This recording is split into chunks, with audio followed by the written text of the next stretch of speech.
It's time to reveal the new build for the channel. Now, you guys have seen me build 1,000 horsepower trophy truck style 80 series. You've seen me build insane 79 series super tourers. But now it's time to bring it back to basics. Now, I've been giving you guys hints as to what this build's going to be for a couple of weeks now. I gave you, it was from the 80s. 5-speed manual, solid axle, Japanese toughness. And some of your guesses were so goddamn wrong it wasn't even funny. I had 60 series, GQs, Jeeps, Mini Mokes, and all sorts of things I'd never even heard of before. What I'm about to show you is going to be our new budget beach build, and I can't freaking wait to get my teeth sunk into it. Anyway, run the ad. Prepare for the most extraordinary event of your lifetime. An event that will forever alter the course of mankind and womankind. The next major turning point in the history of all civilization. Hi! Introducing the new Suzuki Samurai 4x4. The beginning of the universe was dull by comparison.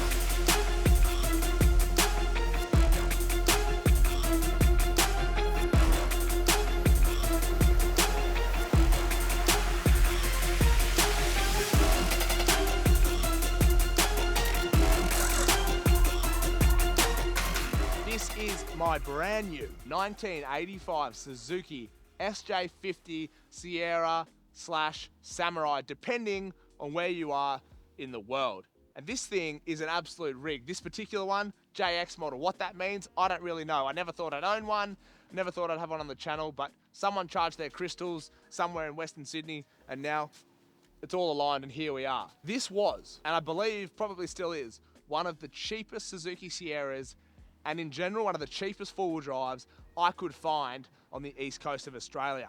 We paid just $3,000 for this thing. It was registered at the time, runs, drives, and overall is an absolute piece of shit. And that's why it's perfect for our budget beach build. Now let me run you through some of the specs of this thing. 1985, the golden era for four-wheel drives, might I add. Solid axle up the front, solid axle up the back, leaf springs front and rear, 5-speed manual, high and low, range, and a whole lot of nostalgic goodness wrapped in a little yellow turd casing. In the 80s, this thing had all the bells and whistles you could ever bloody want, might I add. It was definitely the car to buy. So I'm assuming it has airbags? No. Air conditioning? It's also no, none of that. Is it at least safe to drive? It's safe if you're not in it. But other than that, it's a really, really good car. Look, okay, I'll be the first to admit, the 4 decades this thing's been kicking around Queensland, we're not kind to it, but that's where we come into it. We are gonna transform this thing. And I've got some big plans, but before I tell you those plans, I wanna jump inside and show you the features. I wanna pop the bonnet and show you the big block motor that powers this girl. So let's do that. Now the inside of this thing, there's not much room. So I guess what I'm saying is it's the perfect car if you have no friends, because they're not gonna fit, and even if they wanted to fit, they're not gonna wanna be in here because of the simple lack of features. Being a JX, you got a couple of pretty special options, I think. This is from my brief research 30 seconds before buying this car. I believe the JX gets these really ugly rattan style door cards. I think the JX gets this parcel shelf down here, which basically takes the entire passenger's foot space out of the question and puts something there that you really don't need. It gives you back seats as well in that really ugly pattern, but we've got a cool little blanket to cover up some of it, so it sort of makes it all worthwhile. In terms of interior features, well, it's a short list because there's really none. You have a tacho that goes up to the speed limit. You've got no air conditioning. You've got no factory speakers and no factory head unit. But one of the coolest things, and this is why it's a quintessential perfect beach build, because of this guy right here. Now, obviously, if you get into a high-speed crash, you are going to catapult through this canvas canopy at a rate of knots and probably end up with your jaw through your sphincter on the side of the road somewhere. But that is okay, because that'd be doing me a favor. What did he say? But this soft top right here is a quick and simple one to remove, fold back, and then suddenly, boom! This thing is an open-top cruiser, perfect for the beach, perfect for summer, absolutely sick. And I cannot wait to get this thing on the beach. But before we get it on the beach, we have a lot of work to do. Speaking of a lot of work to do, you should see the power plant that gets this thing from 0 to 100 in, I don't think it'll do 100, but it'll do it someday maybe. Let's pop the bonnet, we'll take a look. These things are so cool for so many reasons. For starters, very, very easy to work on, extremely modular, but just so quirky in their design. Now, obviously, Jeeps have got their removable roofs and removable doors. So does this thing. But this has got a fold-down windscreen. I know. Insanity, right? This, with a couple of bolts, and you undo the soft top, windscreen folds flat, straps to the bonnet. What a world we live in. But anyway, working on this thing has also never been easier because the bonnet folds all the way up and rests on those stoppers, and you have so much access in here, it's not even funny. Now I'm gonna run you through the power plant that gets this beast from 0 to probably like 40 k's an hour in like 10 seconds. Certainly not quick. This is a G13A. At least I think it's a G13A, correct me if I'm wrong. Now, the SJ410s variant of these cars, I think a little bit earlier, got a 1 litre engine, but this, being the SJ413, got the big block. I'm talking 1.3 litres of Fury, baby, 4-cylinder, petrol, carburetted, fire-breathing piece of absolute trash. The Arse dyno, I reckon, gives this thing around 20 to 30 horsepower with a tailwind. It's certainly not going to set the world on fire, but I've got a 1,000 horsepower Land Cruiser for that, so this thing just needs to be reliable. And we got some plans for that, don't you worry about it. Speaking of plans, I think it's time we start going through them. This thing, whilst being one of the cheapest Sierras on the market, was also coincidentally one of the most stock standard, except for a couple of bits and pieces. Someone at some point in its 40-year life has put the ugliest cow catcher I've ever seen on the front of it, so that is going in the bin. Someone has also put garbage wheels and tyres on it, so they are also going in the bin.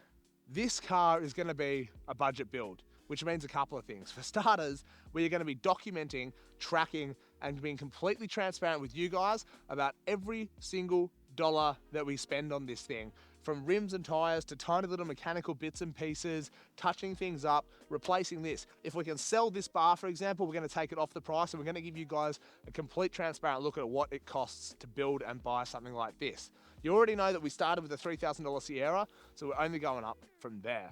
Now, my plan is to build the ultimate nostalgia 80s car. I want it to just scream beach vibes and cool factor and just have people looking because it is so groovy and quirky, which means we're gonna do a little bit of a lift, a little bit of suspension stuff, but nothing crazy like the 80 series.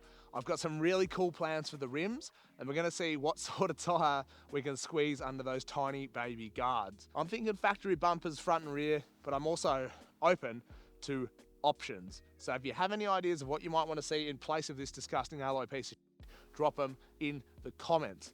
We've got some cool ideas for the soft top, which needs replacing anyway. We've got some cool ideas for the interior, which needs replacing anyway. It's going to get a full mechanical overhaul thanks to Automotive Superstore, and hopefully Blue Flame are going to give me a hand. But I reckon if I can get my hands on a hoist, I might try and do as much of the mechanical work myself as possible to keep it budget friendly. Up the back, we're going to be chucking in a basic primitive 12-volt system so that you can charge your stuff when you go for an overnight trip to the beach. You can run your little fridge for those overnight trips to the beach, but we're gonna keep it super simple. We're gonna keep the back seats in it because camping with friends is way more fun, and there's nothing like 4 blokes climbing into one of these with one swag and going for a big Brokeback Mountain style camping trip, if you know what I'm saying. Gay! Those are the plans. Right now, relatively reliable and relatively mechanically sound. I want to keep this thing legal. I want to keep it absolutely dialed in, and I want anyone to be able to just jump in this thing and go, which means keeping it as close to factory as possible. Once we've done this stage of the build, the budget build, we might start looking at getting a little bit carried away. People coil convert these things. People swap the diffs out. People do engine conversions. You can put a Swift 1.5, 1.6 litre motor in there. There's a couple getting around with turbo rotaries, a lot of cool options.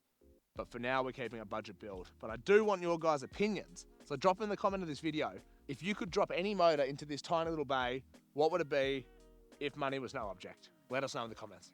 Now, I am super keen to get my teeth stuck into a back to basics build like this. It never started out the way that it has been on the channel with these big budget builds and, you know, getting absolutely the top spec of everything done to it. Back in the day, I bought a 60 series for $2.5 grand, did it up myself off marketplace stuff, and that's what got me into forward driving. So I'm really, really excited to bring it back to basics with something like this. Budget friendly, from the 80s. It's a little bit rough around the edges, but it's full of nostalgia, and it's gonna be a really fun, really cool project. Plus, whilst this is a budget build, you know what I'm about. Pushing the limits, building cool shit, bringing you guys along for the ride. So, if you wanna follow along for all the action, all the excitement, and this build, make sure you subscribe to the channel. If you have any suggestions drop a comment on this video as well, because it turns out finding parts for these things a little bit tricky. So if you're the plug that I need, drop a comment below. Anyway, guys, hopefully you're enjoying this. Hopefully you're excited, because I sure am. We'll see you next Thursday.